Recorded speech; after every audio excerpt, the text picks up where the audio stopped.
Hello everyone, welcome to my YouTube channel Online Vidya. So, with the series of maths, today we are going to discuss about the triangles chapter of class ninth. Okay, the book will be ML Agarwal. It is being followed by the ICC board and the several other boards. So, we will continue with this. Okay, just the one request, if you are new to this channel, kindly subscribe my channel so that you can keep in touch with the upcoming series. Okay, so without wasting our time, let us continue with the solution. Question number 1. See, what is the question? It is given that ABC is congruent to RPQ. This is being congruent to this. Is it true that BC is equal to PQ? BC means this and this. ABC is congruent to RPQ. Then RPQ means this and ABC means this. They are talking about this. और एक चीज क्या कह रहे हैं ये? BC is equal to QR. BC is equal to QR. They are talking about this. ये कह रहे हैं ये इसके बराबर है. ठीक है? So no. BC जो है वो PQ के बराबर हो सकता है, इसके बराबर नहीं होगा because of the CPCT only the corresponding parts are equal. ठीक है, CPCT के अकॉर्डिंग क्या होता है, corresponding parts equal होते हैं, सारी साइड्स एक दूसरे के बराबर नहीं होती है. Is it okay? पता आई थिंक पता होगा CPCT का मतलब क्या होता है. Corresponding parts of congruent triangles means अगर दो ट्रायंगल आपस में कॉन्ग्रुएंट हैं तो उनके करस्पॉन्डिंग पार्ट्स आपस में सेम होंगे. मतलब ये वाली साइड इसके बराबर होगी, ये वाली साइड इसके बराबर होगी और ये वाली साइड इसके बराबर होगी. Is it okay? So let's continue with the next question. See, if two sides and an angle of the one triangle are equal to the two sides and an angle of the other triangle, then the true angle must be congruent. Statement true or false? Suppose दो triangle हैं आपके पास, ये कह रहे हैं two sides, suppose this side और ये side इस आपस में बराबर है. ओके, ये साइड सपोज ये साइड इसके बराबर है, ये वाली, और ये वाली साइड इसके बराबर है. एंड कोई भी एक एंगल, मान लो ये वाला एंगल इसके बराबर है, तो क्या ये कॉन्ग्रुएंट होंगे? नहीं. एंगल ये वाला इक्वल होना चाहिए इसके, क्योंकि कहते हैं SAS की प्रॉपर्टी से जो एंगल है that must be included with in the side. Side के बीच वाला एंगल ही इसके बराबर होना चाहिए. Is it okay? Question number 3. In given figure AB equal to AC, see this is equal to this, AP equal to AQ, AP और AQ भी बराबर है. ठीक, अब बताइए AB अगर A इसके बराबर है और AP इसके बराबर है तो इसका क्या मतलब होता है? PB is equal to QC होगा या नहीं? AP में से AP को माइनस कर दोगे तो PB तो बचेगा. That means PB must be equal to CQ. Let's continue with the question only. क्या क्या गिवन है? APC एंड AQB, ये वाला ट्रायंगल लिया है इन्होंने और ये वाला ट्रायंगल लिया है. ओके, सो इसमें कौन कौन सी साइड ली हैं? AP और इसके बराबर हो गया, AC और AB के बराबर हो गया, और A एंगल जो हो गया वो कॉमन हो गया. देखिए यही चीज़ हमने लिखी है नीचे. By this we can prove that this is a congruent. कौन कौन सी प्रॉपर्टी यूज़ करी? दो साइड ली हैं और एक बीच का एंगल लिया है. So it will be SAS axiom. Okay, next question.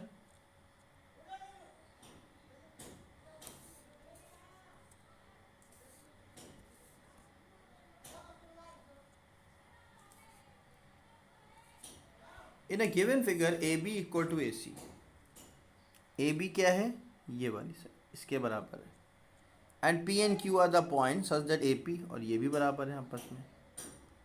That means to prove that they are congruent to each other, देखो दो साइड तो हमको दिख ही रही हैं, एक जो एंगल लिया है वो कौन सा एंगल है, ये वाला एंगल, ये और ये, sorry, this is actually vertically opposite angle, we can name it as PAC and QAB, ये नाम दे सकते हैं, ये दोनों वर्टिकली अपोजिट एंगल है, and this is the third property by which we can prove that they are congruent to each other. You can go through the solution.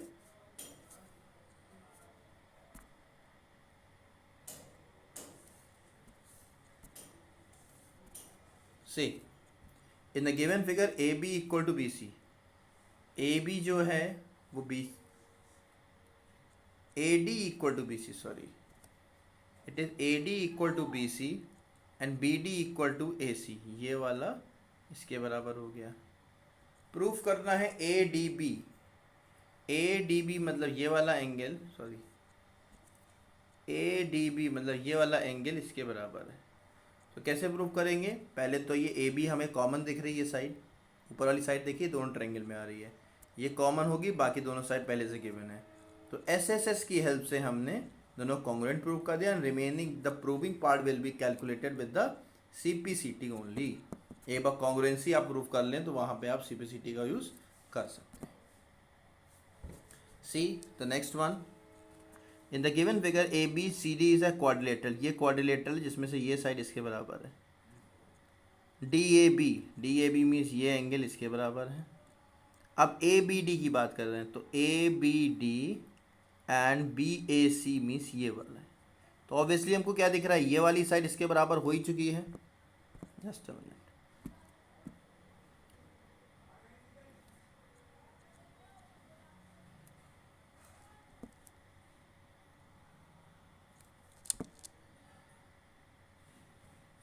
ठीक, ये साइड इसके बराबर हो ही चुकी है, ये एंगल इसके बराबर है और ये वाली साइड कॉमन है. So it can be said as congruency using the SAS axiom. ठीक, आगे चलते हैं. See in a given figure AB equal to this, देखो ये जो साइन बने हुए हैं ना, इसको ध्यान रखो, ये पैरेलल के साइन होते हैं, and parallel means the alternate angle. देखो ये एंगल इसके बराबर हो गया because of the alternate angle, और ये वाली साइड कॉमन दिखाई दे रही है दोनों ट्रायंगल के अंदर. So we can prove that with the SAS property. Remember to write these properties also aside the conditions.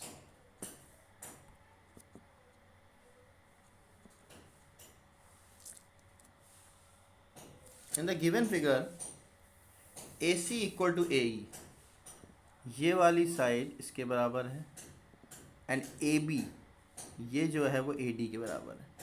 ठीक है, इसको इसके बराबर कर दे रहे हैं, इसको इसके बराबर कर दे रहे हैं. हमने देखिए साइड को एंगल को ट्रायंगल कौन से लिए, एक तो ये ले लिया है और एक ये ले लिया है. ठीक है, दो चीज़ तो गिवन ही है, और तीसरा क्या किया है, ये वाला एंगल, ये एंगल इसके बराबर कर दिया. ठीक है, बाय यूजिंग दिस. तो ये यहाँ पे SAS की प्रॉपर्टी लगी है, पूरा हुआ नहीं है, maybe the printing issue was there. SAS की प्रॉपर्टी लगी है, दोनों ट्रायंगल आपस में कॉन्ग्रुएंट हो गए, and by this we can prove that BC equal to DE using CPCT. इसको पूरा कर लीजिएगा अपने अकॉर्डिंग. ठीक, question number 9. In the adjoining figure, देखो ये और इसकी बात कर रहे हैं दोनों की. सबसे पहले हमने क्या किया, इन्होंने कहा था ये इसके बराबर है, हमने दोनों में ये वाला पार्ट जोड़ दिया, तो फाइनली क्या हुआ, AC और BD बराबर हो गए दूसरे के. और अगर इसका मतलब है ये हम इसको बराबर कह सकते हैं, एंड ये जो एंगल है इसके बराबर होगा, देखो Z बन रहा है, alternate angle will be equal, and in the last what else is given,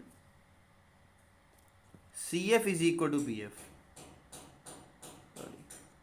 CE, this is equal to this. तो दो साइड मिल गई, एक एंगल मिल गया, that means they are considered to be SAS property, and by this we can prove that they are congruent to each other. जितने ये property दे रखी, AE is equal to DF, that is used with the help of CPCT only. ठीक, question number 10 देखते हैं. इन the given figure. यहाँ देखिए ये हमको पहले से इक्वल दे रखा है, ये भी इक्वल दे रखा है और ये एंगल, तो दोनों को हमने क्या किया। अच्छा एक बात और, मिड पॉइंट का मतलब ही होता है दोनों इक्वल पार्ट में ब्रेक करना। तो हमने क्या किया, ये दोनों ट्रायंगल सेलेक्ट कर लिए। सपोज ये ट्रायंगल था, इसमें ये दोनों ट्रायंगल सेलेक्ट कर दिए, दोनों का मिड पॉइंट है ये, तो ये ऑटोमेटिक बराबर हो गया। ये कॉमन दिखाई दे रहा है हमको, और क्या दिया है, ए बी, ये हमको पहले से बराबर दे रखा है।